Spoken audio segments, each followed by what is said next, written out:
Saturday was a tough loss for us, but a few things. I love the way we battled and competed. All you can ask is for a chance to win the game, and we had a chance, and they made some free throws down the stretch. We had a 1-point lead with a little over 40 seconds, and just didn't finish it off. I do think this team is really close to being really good. And look, I'll be very clear, there are no moral victories. I'm not into moral victories. I understand it's a bottom line business that, you judge what you do on the scoreboard. I get it. And would I rather be 15-0? Absolutely. But we're 10-5. And I also think we're some possessions away from being darn near 14-1 and 13-2. We're that close. I love this group. I think if you just focused on this team for this year and take out anything from, my first 6 years or transfer here or transfer there, you would really appreciate the way this team has played and has gotten better and the way they compete, and we're close to being really, really good. And however, we've also got to show that on the scoreboard by getting a bunch of wins. I mean, we got to do that. So I can sit here and talk it and tell you, and I do believe where I'm, in what I'm telling you, how close this team is. But in the end, we got to get, the scoreboard in the end to be in our favor. So you all, the fans, and everyone else can see what I'm talking about. So we need to get it. We need to get a bunch of wins, but we're close, and we have a chance to. We got 16 regular season games left. I think the biggest things that have hurt us has been field goal percentage offense, and we have not shot the ball well. I mean, if you look in a stretch there from like the 8:27 mark in the first half to the 7:21 mark in the second half, we shot 20-some-odd% from the field. Just that's been an Achilles heel, and obviously foul trouble has hurt us. Has really hurt us. So if we can just finish out and make the right possessions when we need to make the right possessions and complete, do a better job taking care of the ball and get some of these games with a win, everyone will see what I'm talking about. But I really think we're close. I really like this group. We got a tough game on Wednesday versus Temple. It's very similar to UConn in that our games have been barn burners. I mean, we've played them 4 times now, and every game's come down, either a buzzer shot or overtime or the last minute. Same thing as UConn. So we're going to have to, we know it's going to be a possession game, and we're going to need to, win one of these. Bottom line, so we got a 2-game homestand this week, and we got to take care of business starting on Wednesday. So what is it that you tell the players? Like they see that they're close, but they don't want to get beat over the head by. It's our biggest issue is self-inflicted wounds. We have self-inflicted wounds has bit us in the butt. That's what's bit us in the butt is self-inflicted wounds, and that's what we've got to. We can't keep having self-inflicted wounds if we want to win the games, and that's self-inflicted wounds. What are they? A game or two, we miss free throws. I mean, we shoot 50-some-odd% from the free throw line, some turnovers, some laps on defensive assignments, not following the scouting report, just some self-inflicted wounds that we've had. And look, I mean, if you really look at it, I mean, we're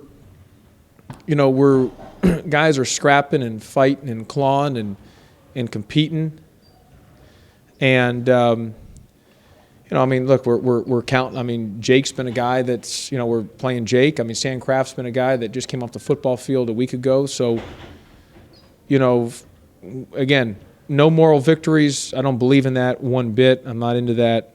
I just believe we're close, but we got to get over the hump. We got to win a bunch of games. And I believe we're close. I truly believe it from the bottom of my gut. I just, we all need to see it on the scoreboard. I need to see it. You need to see it. Fans need to see it. We just need to get it done. You were talking about there's been a couple of games, well, the South Carolina game, this last one, where it hits a drought.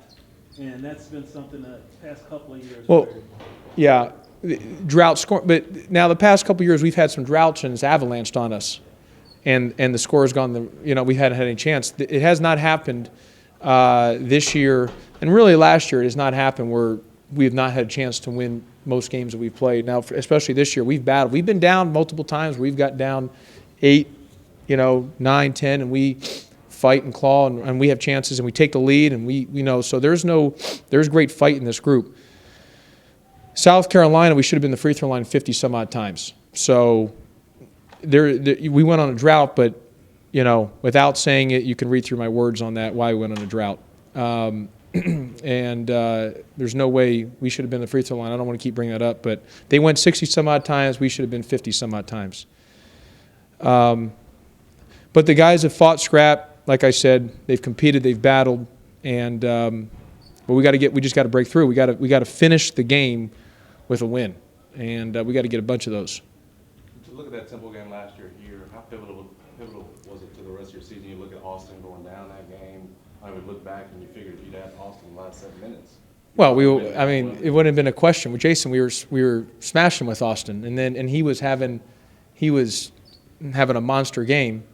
And then we got up 1, and then they hit. The kid Brown hit a tough shot off the glass, with no time left. And well, I remember when Austin went down, the whole arena. We were smashing. The whole arena was as quiet I've ever heard an arena.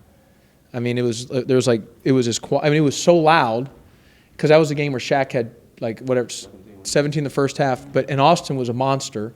We were smashing him, and then Austin went down, and everyone thought, as did I, like he tore his ACL because of the way he went down. And Austin was having such a great year that he was in pace to be competing Nick Moore for Player of the Year in the conference. And I had said this, how many times have I said, if we don't lose Austin, we're for sure in the NIT and probably in chance to get in the NC2A tournament. We have 4 or 5 more wins, and then and on top of that, he's vying for Nick Moore for Player of the Year. But when he went down, the whole thing was, and that was a turning point of when Austin went down because everything we did last year based on Austin Nichols. We didn't. That was our entire defense, offense, and and that hurt us. And we got flat after that. And I remember the rest of that game. Then we lost at East Carolina. Then we came back and beat South Florida. And then Austin came back for UConn, and then we won. And then he went down again after a couple games playing, in that Tulsa game. What does Temple do this year comparatively now? Yeah, no, Temple's. They've got the Brown kid run their point. He's good. DeCozy, who's senior, who's been there for a while and he can flat out score. Fran Dunphy's one of the best coaches in the game. Bond's an unbelievable offensive rebounder. They got guys they can put lineups on the floor where they've got literally 4 guys that can space it and shoot it. You look at the numbers. I watched a lot of tape on them yesterday, and they're shooting the ball well, and they're just, especially DeCozy. And, they're good, and they've played a tough schedule. So you might look at the record and say, but they've beat at UConn. They've won at Cincinnati. Those 2 are hard places to play. You look at who they've played. They've played North Carolina. They've played some high-level games, a very hard schedule. So they're battle-tested, and we know we're going to play great. You look forward to going against guys like Dunphy that have been doing it for years and are legendary, or do you not even see the other face on the other sideline? As a coach, you appreciate, you have a great respect for all coaches, and especially the guys who've done it for so long and been so successful, like Coach Dunphy. But as I've always said, it's the players got to make the plays and make the game, and so I don't look at it like 2 years ago when we beat Temple twice in a year. I didn't look like I was a better coach than Fran Dunphy. I don't look at it like that. I just we made more shots, and so I don't get into much of the coaching thing. I think that's way overrated. KJ and Keedron, how are they applied? Keedron had the flu. That's why he didn't travel. We decided not to travel him. We don't want to get anyone else sick. He should be full go for this week. And I don't know on KJ. Just activity as tolerated. Just, he just has to get healthy. Have you seen any progress from it? Has he practiced? Has not practiced for a little bit now. So is it more of his foot, his Achilles, His foot's bothering him. If you watch that South Carolina game, he had a limp in that second half, and so, him playing at 65% does us no good. He needs to be at 100%. What percentage would you say he He's full go. I mean, what's he at? He needs, he's been practicing. So I think if you're practicing and you're playing, you whether you're, no matter what your percentage are, you gotta get it done. Do you, last thing, do you think that with the way this team has played now against some good competition, that they're getting some confidence to know that they can play with these people? I'm just telling you, we are really close. We are really close to being really good. Yeah, no, and I feel they feel it too. But I think for all of us, we need to get over. We need to see it on the scoreboard. I mean, again, like I said, if you just took out, and I know you can't do that. I get it, you can't. But if you took out my 6 years and you took out a transfer or this or that, and you just based our team just on this year and on just this group, and you're saying, man, they're relying on Jake. Here they're relying on there has Sam coming in and these guys fight, they scrap, they're a fun group to watch. They never quit. I mean, they're a possession or two away from being a way different record. If you just based it on this year without all the other stuff, I think people would have a great appreciation. Now, I say this because we're judged on what we do on the scoreboard, and so, for all of us, we need to see the wins, and we need to see us having one more point than the other team when that thing strikes zero. So, I get it, I know it. I don't believe in moral victories. I repeat myself on that. I don't.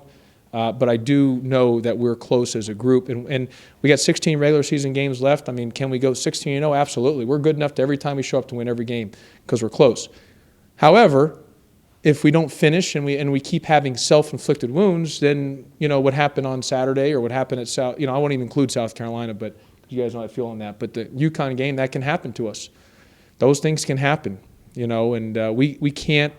What's holding us back right now is self-inflicted wounds. We've got to stop those. What can Nick do right now to get more time? Nick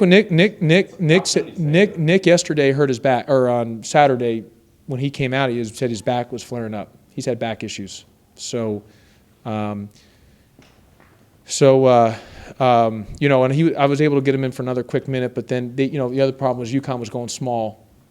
They put Hamilton at the 4 and Miller at the 5, so that made it a little bit tough. And then the one time they took Miller out and put Hamilton at the 5, and they went Calhoun at the 4, and that's when I was going Nick back in. But I took him back out and put Markell back in because that would have been you couldn't have Nick guard Hamilton. So, is he okay now? Yeah, it's just he just has a bad back, but it flared up on him, and but he played well. He's played well, and he's got, like I said, he's got great hands. He's got a chance to be a good player.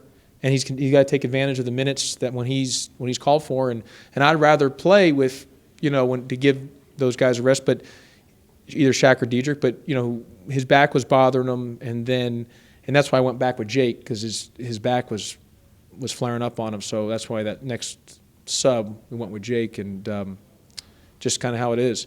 And UConn without Brimma makes it a little bit tougher because of how they play. For a guy like Nick. To be able to have to chase a guy when they were going small. Is there any way to bottle up what Shaq did with 4 fouls, but him playing that way and doing all that? You have to protect your first foul.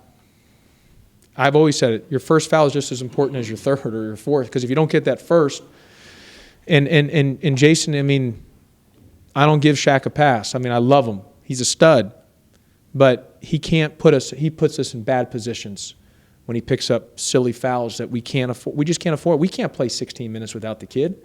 It kills our team. Killed our team versus South Carolina. It just kills us. We need Shaq on the floor to play 30-some-odd minutes a game. We need him. And those are self-inflicted wounds. And it's not, we've showed him tape after tape, and we've worked with him. We went through the scouting report about Sean Miller, and he made a mistake the first play of the game and got himself a foul. And it's protecting, what's that? Yeah, the very first play.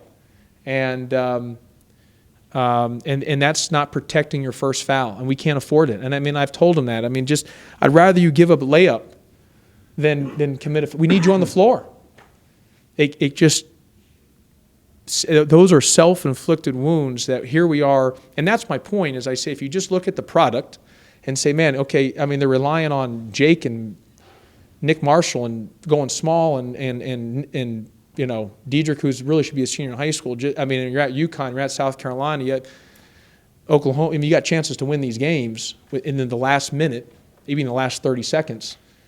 That's what I'm saying. We're close, but we can't keep having self-inflicted wounds. And Shaq Goodwin committing silly fouls as self-inflicted wounds. And there's just no excuse. There's no pass. He's a senior. We've worked with him. We've shown film. It's on him not to put us in that position that hurts our team. 16 minutes in the first half just kills you. And it was the same thing in South Carolina. So, you know, that's not, I mean, there's only so much you can do. And I was thinking, do we put him back in with two? But the lead never. I think they got up 4 or 5, but you know, with a 2, you didn't need. I never felt we needed to put him back in like it was ever getting away from us in the first half. So.